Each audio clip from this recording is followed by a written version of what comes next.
Mas, ponsel kamu bunyi lagi. Suara itu terdengar pelan, tapi cukup untuk membuat tangan Arman gemetar.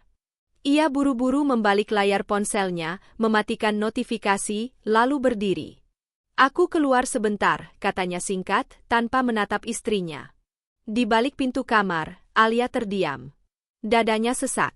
Bukan karena notifikasi itu, melainkan karena cara suaminya menghindar. Saat itulah Alia sadar.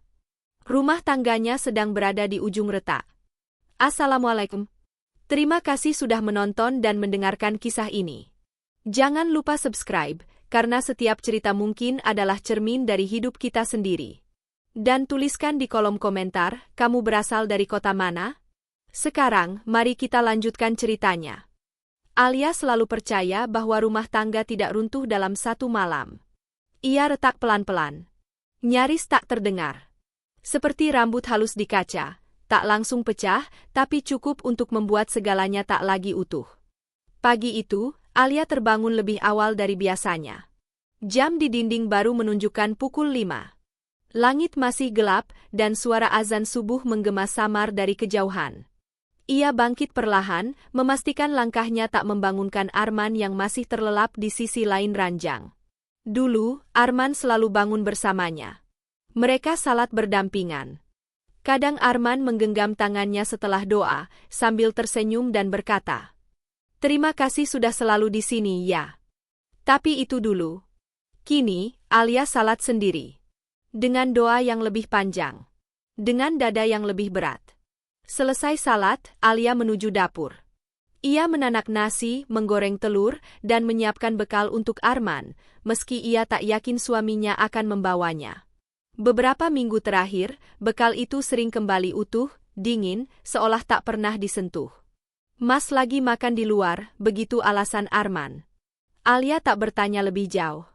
Ia belajar bahwa pertanyaan kadang hanya melukai diri sendiri. Sekitar pukul 6, Arman keluar dari kamar mandi. Rambutnya masih basah, kemejanya rapi, parfumnya lebih menyengat dari biasanya. Alia menoleh sebentar.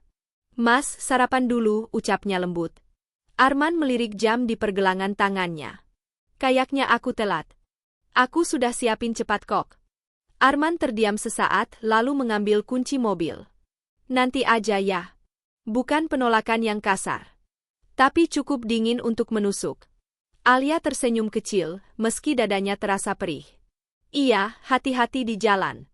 Pintu tertutup, dan rumah kembali sunyi. Anak mereka, Rafa, baru bangun setengah jam kemudian. Bocah 7 tahun itu mengucek mata dan langsung mencari ayahnya. "Bunda, ayah mana?" "Sudah berangkat kerja," jawab Alia sambil menyisir rambut Rafa. Padahal Rafa mau pamit. Kalimat polos itu membuat Alia terdiam sejenak. Ia menelan ludah, lalu berkata, "Nanti ayah pamitnya diganti doanya ya." Rafa mengangguk meski wajahnya terlihat kecewa. Alia tahu, anak sekecil itu pun bisa merasakan perubahan. Siang hari, Alia menghabiskan waktu seperti biasa. Membersihkan rumah, mencuci pakaian, lalu duduk sejenak di sofa sambil menatap foto keluarga yang terpajang di dinding. Foto itu diambil 3 tahun lalu. Arman memeluk Alia dari belakang, Rafa tertawa di depan kamera. Di foto itu, Arman terlihat benar-benar bahagia. "Kemana perginya senyum itu, Mas?" gumam Alia pelan. Ponselnya bergetar. Nama Arman muncul di layar. Hati Alia berdesir. Selalu ada harapan kecil setiap kali Arman menghubunginya. "Arman, pulang agak malam. Jangan tunggu." Hanya itu. Tak ada maaf. Tak ada kenapa. Alia mengetik balasan, lalu menghapusnya.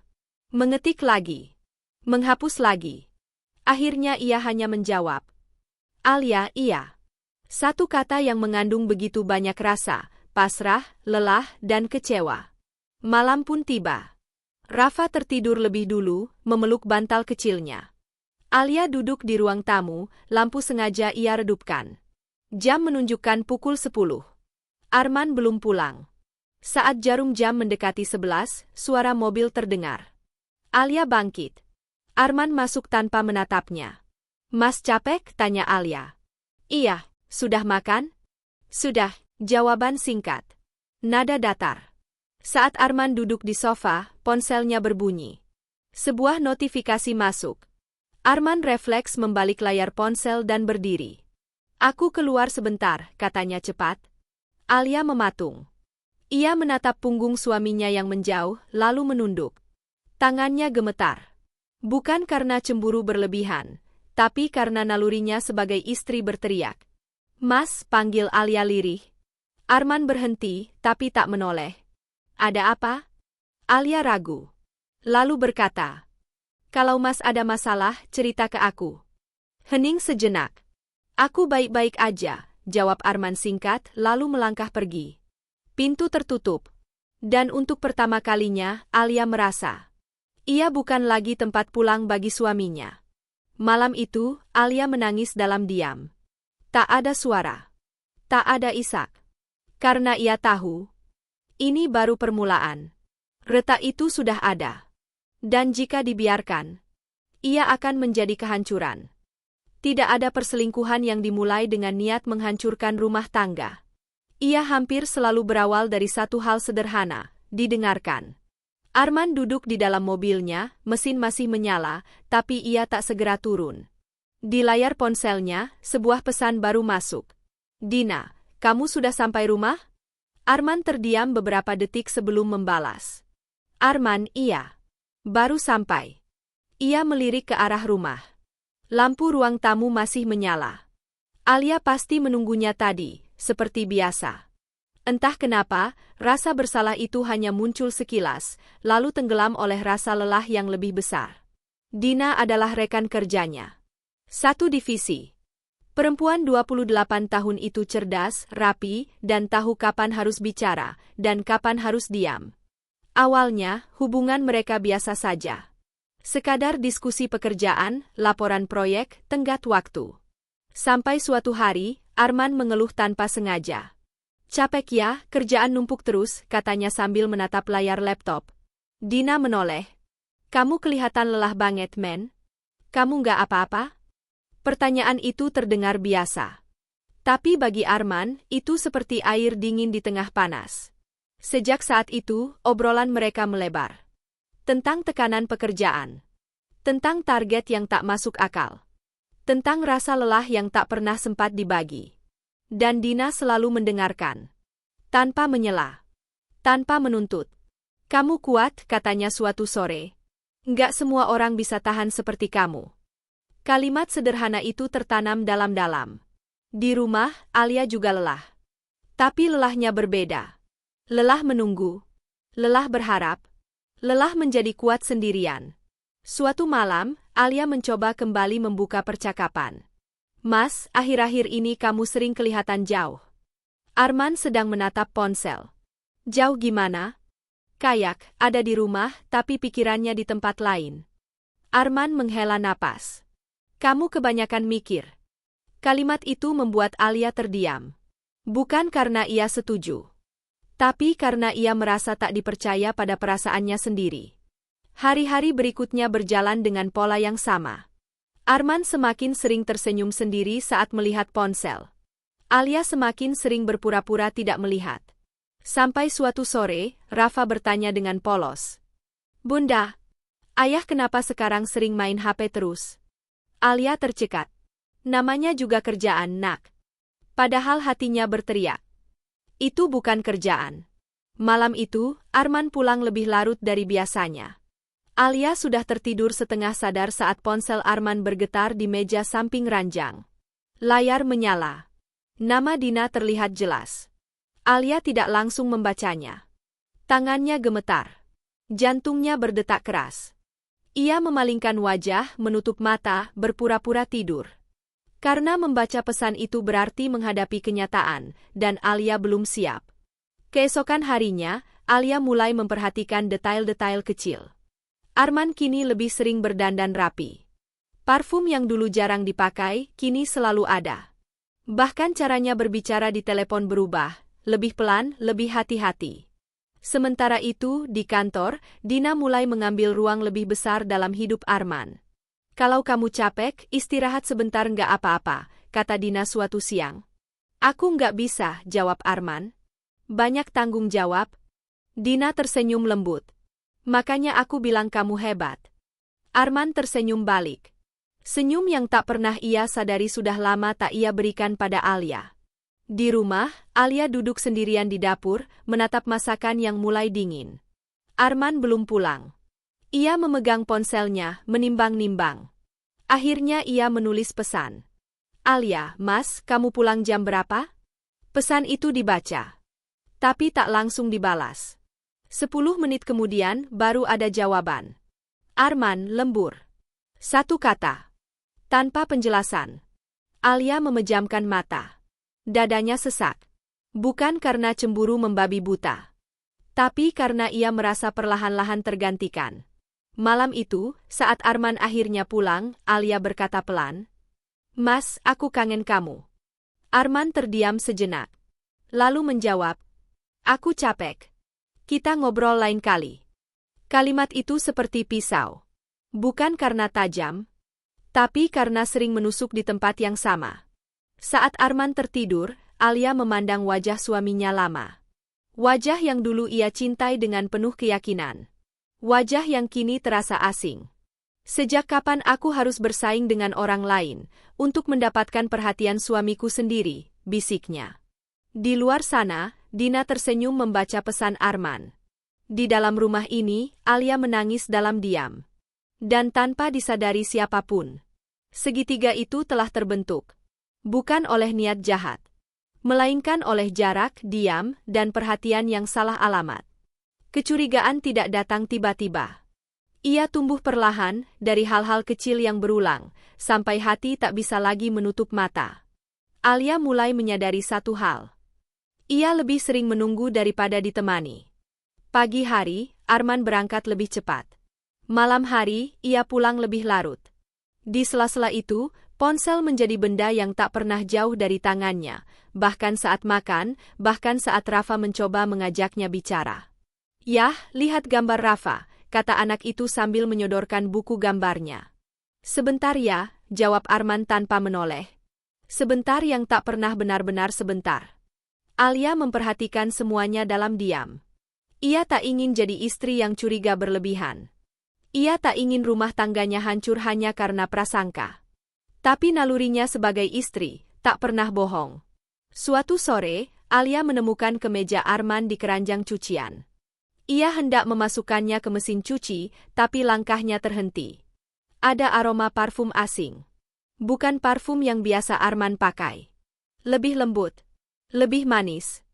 Tangan Alia gemetar. Ia mengangkat kemeja itu, menghirupnya sekali lagi, berharap dirinya salah. Tapi aromanya nyata. Apa aku mulai berhalusinasi, gumamnya pelan. Ia duduk di lantai laundry, memeluk kemeja itu seperti orang bodoh, lalu tiba-tiba air matanya jatuh. Bukan tangis yang keras. Melainkan tangis perempuan yang tak ingin mengakui kenyataan. Malam itu, Alia mencoba berbicara lagi. Mas, aku mau tanya sesuatu. Arman menoleh sekilas. Kenapa? Akhir-akhir ini, kamu bahagia enggak? Pertanyaan itu membuat Arman terdiam. Hah? Maksudnya? Kamu sering senyum sendiri. Tapi bukan sama aku. Arman menghela napas panjang. Kamu terlalu sensitif, Alia. Kalimat itu menghantam lebih keras dari bentakan. Jadi perasaanku salah? Tanya Alia lirih. Aku cuma capek, jawab Arman sambil berdiri. Jangan dibesar-besarkan.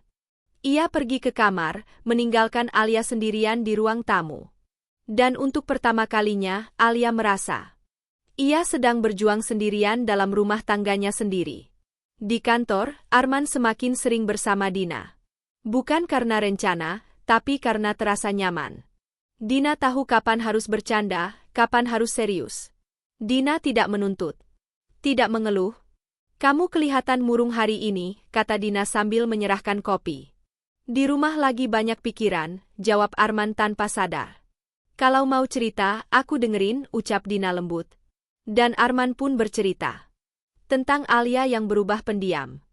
Tentang rumah yang terasa sunyi. Tentang rasa lelah yang tak bisa ia jelaskan. Dina mendengarkan dengan mata penuh empati. Aku nggak pernah menyangka kamu sekuat itu, katanya. Kalimat itu kembali menjerat. Sementara itu, Alia mulai mencatat perubahan kecil. Jam pulang. Nada bicara. Cara Arman menyembunyikan ponselnya. Ia bukan ingin memata-matai. Ia hanya ingin meyakinkan dirinya bahwa semua baik-baik saja. Suatu malam, Alia terbangun karena cahaya layar ponsel. Arman duduk di tepi ranjang, membalas pesan dengan cepat. Saat menyadari Alia bergerak, ia langsung mematikan layar. "Siapa?" tanya Alia setengah mengantuk. "Kerjaan," jawab Arman singkat. Jawaban itu terlalu cepat. Terlalu siap.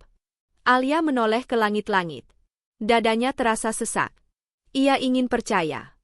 Tapi hatinya menolak. Keesokan harinya, Rafa pulang sekolah dengan wajah murung. "Bunda," katanya pelan, "teman Rafa bilang ayahnya sering ngajak main." "Ayah Rafa jarang."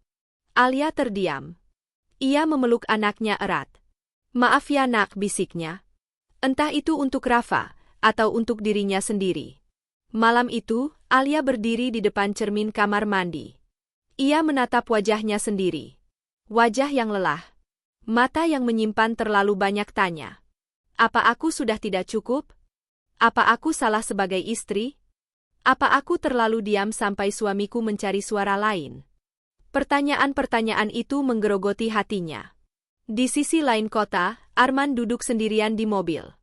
Pesan dari Dina masuk. "Dina, kamu kelihatan sedih hari ini. Aku khawatir." Arman menatap layar lama. Ada rasa hangat dan ada rasa bersalah. Ia mengetik balasan. "Menghaps." Mengetik lagi. "Arman, terima kasih. Aku baik-baik saja." Kebohongan kecil. Untuk menutupi kekacauan besar. Di rumah, Alia akhirnya membuat keputusan kecil tapi berat. Ia tidak akan terus diam. Bukan untuk menuduh. Bukan untuk memeriksa. Tapi untuk menyelamatkan dirinya sendiri. Karena jika ia terus mengabaikan suara hatinya, yang hancur bukan hanya rumah tangganya, melainkan dirinya sebagai perempuan dan ibu. Dan malam itu, untuk pertama kalinya, Alia berjanji pada dirinya sendiri. Jika kebenaran harus datang, ia siap, meski itu menyakitkan. "Jika kamu mau, aku siap lanjutkan bab 4 puncak konflik," emosi meledak, konfrontasi langsung. Dengan dialog tajam, tangisan pecah, dan rahasia yang akhirnya terbuka. Kebenaran memang selalu menemukan jalannya sendiri. Tak peduli seberapa rapat ia disembunyikan, tak peduli berapa kali seseorang berkata, "Aku baik-baik saja." Malam itu hujan turun tanpa jeda. Langit gelap, angin dingin menyusup lewat celah jendela. Alia duduk di ruang tamu, lampu sengaja ia biarkan terang. Jam menunjukkan pukul 11:15. Arman belum pulang. Biasanya, Alia akan menunggu sambil menahan kantuk. Biasanya, ia akan pura-pura tidak peduli. Tapi malam ini berbeda. Ponsel Alia ada di tangannya. Bukan untuk menelpon. Bukan untuk memeriksa. Melainkan untuk bersiap. Suara mobil terdengar. Pintu terbuka. Arman masuk dengan wajah lelah, jaketnya basah. "Kamu belum tidur?" tanyanya singkat. Alia berdiri. "Mas, kita bicara." Nada suaranya tenang. Terlalu tenang. Arman berhenti melangkah. "Bisa besok?" "Aku capek." "Tidak," jawab Alia. "Kalau bukan sekarang, aku nggak tahu kapan lagi." Hening menyelimuti ruangan. Hanya suara hujan yang terdengar. Arman duduk perlahan. "Ada apa?" Alia menarik napas panjang. Tangannya gemetar, tapi matanya mantap. "Aku tahu tentang Dina." Kalimat itu jatuh seperti petir. Arman membeku. "Apa maksud kamu?" "Jangan pura-pura bodoh, Mas," suara Alia mulai bergetar. "Aku istrimu. Aku lihat caramu berubah. Aku dengar caramu bicara. Aku cium parfumnya." Arman berdiri. "Kamu mengada-ada." "Kalau aku mengada-ada," suara Alia meninggi. "Kenapa kamu selalu sembunyikan ponselmu? Kenapa kamu lebih banyak senyum ke layar daripada ke aku? Kenapa anak kita harus bertanya kenapa ayahnya jarang di rumah?" Arman terdiam. Rahangnya mengeras. "Jawab aku," kata Alia lirih tapi tegas. "Ada apa antara kamu dan dia?" Beberapa detik berlalu. Detik yang terasa seperti selamanya. Aku cuma dekat, kata Arman akhirnya. Tidak seperti yang kamu pikirkan. Alia tertawa kecil. Tertawa yang pahit. Dekat? Mas, aku bukan perempuan bodoh. Air matanya jatuh. Bukan satu. Tapi deras. Apa kurangku? Apa aku gagal jadi istri? Apa karena aku terlalu sibuk jadi ibu sampai lupa jadi perempuan? Arman memalingkan wajah. Kamu berubah, Alia. Kalimat itu membuat Alia terhenyak. Berubah bagaimana? Karena aku lelah? Karena aku sibuk urus rumah, anak, dan hidup kita. Kamu selalu diam, ujar Arman. Aku pulang, rumah sunyi. Kamu capek, aku capek. Aku merasa sendirian. Dan solusinya cari perempuan lain? Teriak Alia. Bukan bicara sama aku? Tangisan Alia pecah. Bahu kecilnya bergetar hebat. Aku nunggu kamu, Mas. Aku selalu nunggu. Tapi kamu pergi sedikit demi sedikit. Arman mengusap wajahnya kasar. Aku nggak pernah berniat selingkuh. Tapi kamu menikmati perhatiannya, balas Alia cepat. Kamu biarkan dia masuk. Suara kecil terdengar dari arah kamar. Bunda. Rafa berdiri di ambang pintu, matanya sembab. Alia langsung menghampiri anaknya, memeluknya erat. Masuk kamar lagi, nak, bisiknya. Bunda sama ayah lagi bicara. Rafa menatap Arman sejenak. Yah, ayah marah sama bunda? Pertanyaan itu menghancurkan pertahanan terakhir Alia. Arman terdiam. Dadanya sesak. Enggak, nak, jawabnya pelan. Ayah cuma salah. Rafa masuk kembali ke kamar. Alia menoleh dengan mata merah. Lihat, bahkan anak kita merasakannya. Arman terduduk. Suaranya pecah. Aku bingung, Li. Dan aku hancur, jawab Alia. Hujan di luar semakin deras. Aku nggak minta kamu sempurna, lanjut Alia pelan. Aku cuma mau kamu jujur. Aku mau kamu pulang bukan cuma fisik tapi hati. Arman menunduk lama. Lalu akhirnya berkata, aku salah. Dua kata itu jatuh berat. Tapi apakah itu cukup? Tanya Alia lirih. Apa maaf bisa menghapus rasa takutku setiap kali ponselmu bunyi? Arman tidak menjawab.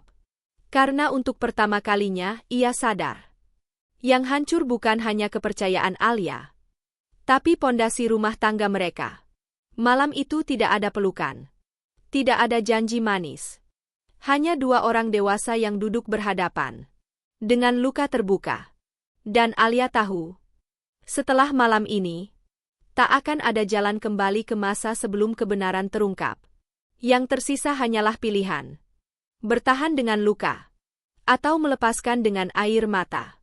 Setelah malam itu, rumah tidak lagi sama. Tidak ada teriakan. Tidak ada tangisan keras. Tidak ada pertengkaran lanjutan. Justru itulah yang membuat Alia merasa lebih hancur. Pagi datang seperti biasa. Matahari tetap terbit. Jam dinding tetap berdetak. Rafa tetap bersiap ke sekolah. Tapi di antara semua rutinitas itu, ada sesuatu yang hilang, kehangatan. Arman tidur di ruang tamu. Tanpa permintaan. Tanpa kesepakatan. Ia hanya berkata pelan malam itu. Aku nggak mau kamu makin sakit. Alia tidak menjawab. Ia terlalu lelah untuk membalas dengan kata-kata. Pagi hari, Alia menyiapkan sarapan seperti biasa. Tangannya bergerak otomatis, seolah tubuhnya sudah hafal tugas ini tanpa perlu hati ikut terlibat. Rafa duduk di meja makan, menatap ibunya dengan wajah ragu. Bunda, ayah kenapa tidur di sofa? Alia berhenti mengaduk sayur. Ia menelan ludah. Ayah lagi capek, nak. Jawaban yang sama. Jawaban aman. Jawaban yang menyembunyikan badai. Arman keluar dari kamar mandi. Tatapan mereka bertemu sesaat. Tak ada senyum. Tak ada sapaan. Hanya dua orang yang saling tahu bahwa sesuatu telah rusak dan belum tahu bagaimana memperbaikinya. Rafa, sarapan yang habis, kata Arman berusaha terdengar normal. Iya, yah, jawab Rafa pelan. Alia menunduk. Ia benci situasi ini. Ia benci Rafa harus tumbuh di antara jarak yang ia dan Arman ciptakan. Setelah Arman berangkat kerja, Alia duduk sendirian di kamar. Ia memandang ranjang mereka. Ranjang yang dulu menjadi tempat berbagi cerita sebelum tidur. Kini terasa dingin. Ia duduk, lalu rebah, memeluk bantal. Air mata akhirnya jatuh. Bukan air mata marah. Bukan air mata cemburu. Air mata kehilangan. Apa aku masih ingin bertahan? Tanyanya pada diri sendiri. Ia teringat semua yang telah ia korbankan. Karir yang ia tinggalkan. Waktu untuk diri sendiri yang ia serahkan. Impian kecil yang ia simpan demi menjadi istri dan ibu yang utuh. Dan sekarang, ia harus bertanya apakah semua itu sia-sia. Siang hari, Alia pergi ke rumah ibunya. Ia tidak memberitahu Arman. Bukan untuk kabur, hanya untuk bernapas. Ibunya menyambutnya tanpa banyak tanya. Seolah tahu, anak perempuannya sedang membawa beban terlalu berat. Alia duduk di lantai, bersandar di sofa. Dan untuk pertama kalinya, ia bercerita. Tentang Dina. Tentang perubahan Arman. Tentang rasa takut setiap kali ponsel berbunyi. Ibunya mendengarkan tanpa memotong. Lalu berkata pelan, "Luka karena orang lain itu sakit, Nak. Tapi luka karena orang yang kita cintai jauh lebih dalam." Alia menangis. Menangis seperti anak kecil. "Aku capek, Bu," isaknya. "Aku nggak tahu harus bertahan atau pergi." Ibunya mengelus rambut Alia. "Bertahan itu bukan tentang seberapa kuat kamu menahan sakit," katanya. "Tapi tentang apakah orang yang bersalah mau benar-benar berubah." Kalimat itu menancap di hati Alia. Malamnya, Arman menelpon. "Kamu di mana?" Suaranya terdengar cemas. "Di rumah ibu," jawab Alia singkat. "Aku jemput?" "Besok saja." Hening di seberang. "Alia, aku salah?" "Aku tahu." Alia memejamkan mata. "Aku nggak butuh kamu bilang salah, Mas. Aku butuh tahu, apakah kamu benar-benar mau berubah?" Arman terdiam lama. "Aku mau.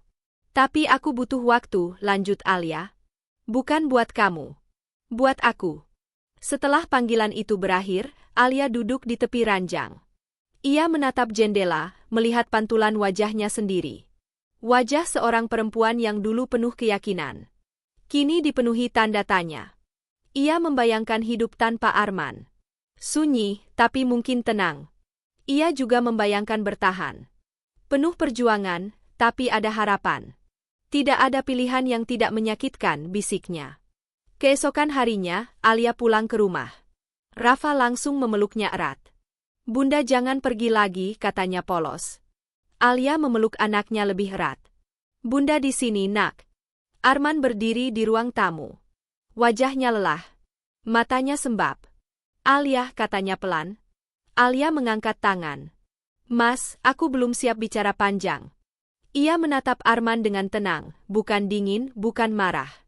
"Aku belum memutuskan apa-apa," lanjutnya. "Tapi satu hal yang pasti, aku nggak mau hidup seperti kemarin." Arman mengangguk. "Aku ngerti." Dan untuk pertama kalinya sejak semuanya terungkap, Alia merasa sedikit punya kendali. Belum ada jawaban. Belum ada akhir. Tapi di tengah luka dan kebingungan itu, Alia akhirnya memilih satu hal. Ia tidak akan lagi mengabaikan dirinya sendiri. Karena rumah tangga yang diselamatkan dengan mengorbankan diri sepenuhnya bukanlah rumah yang layak ditinggali. Waktu tidak serta-merta menyembuhkan. Ia hanya memberi jarak, cukup untuk bernapas, cukup untuk berpikir, dan cukup untuk melihat segalanya dengan lebih jujur. Hari-hari setelah kepulangan Alia berjalan pelan. Terlalu pelan untuk disebut damai, terlalu sunyi untuk disebut normal. Arman berusaha hadir.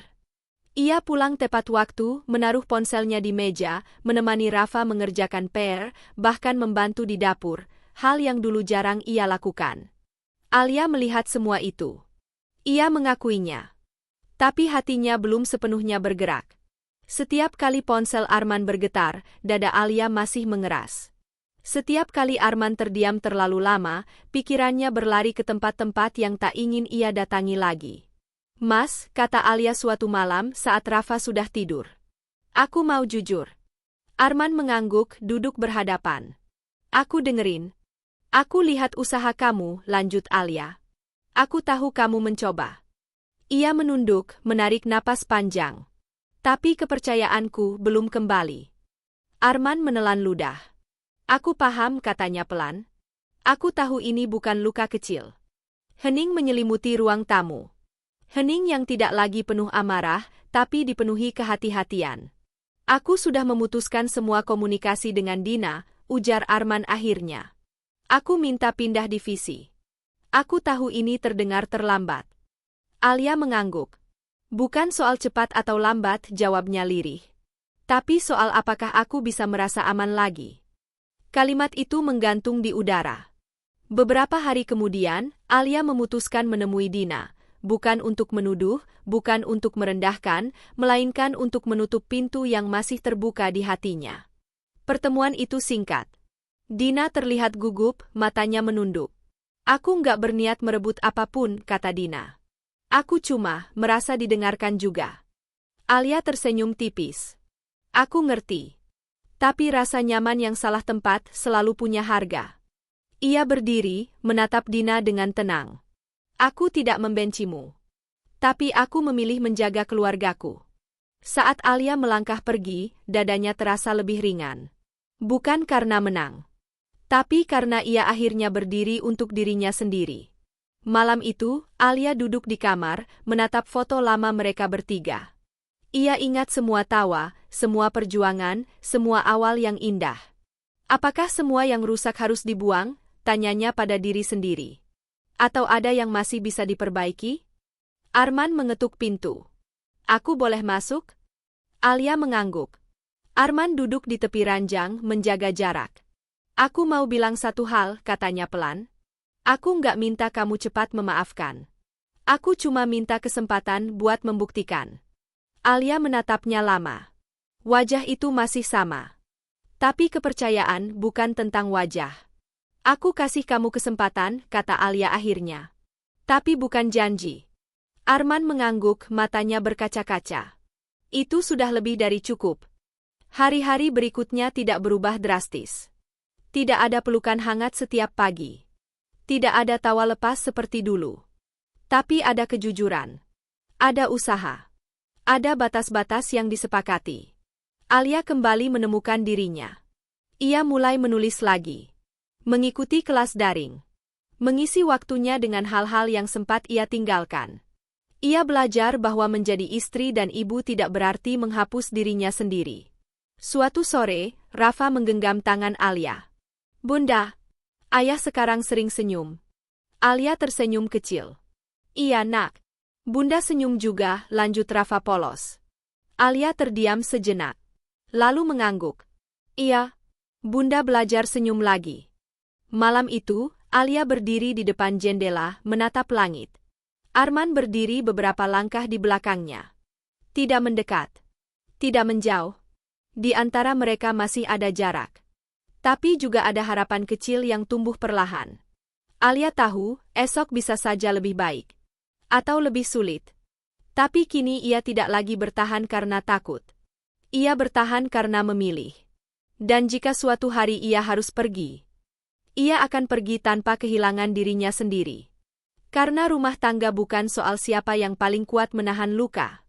Melainkan siapa yang berani jujur, berubah, dan menghargai dirinya sendiri. Cerita ini tidak berakhir dengan kata bahagia. Juga tidak dengan kata berpisah. Ia berakhir dengan satu hal yang lebih penting. Kesadaran. Bahwa cinta tanpa kepercayaan adalah beban. Dan kepercayaan hanya bisa lahir dari kejujuran, bukan janji.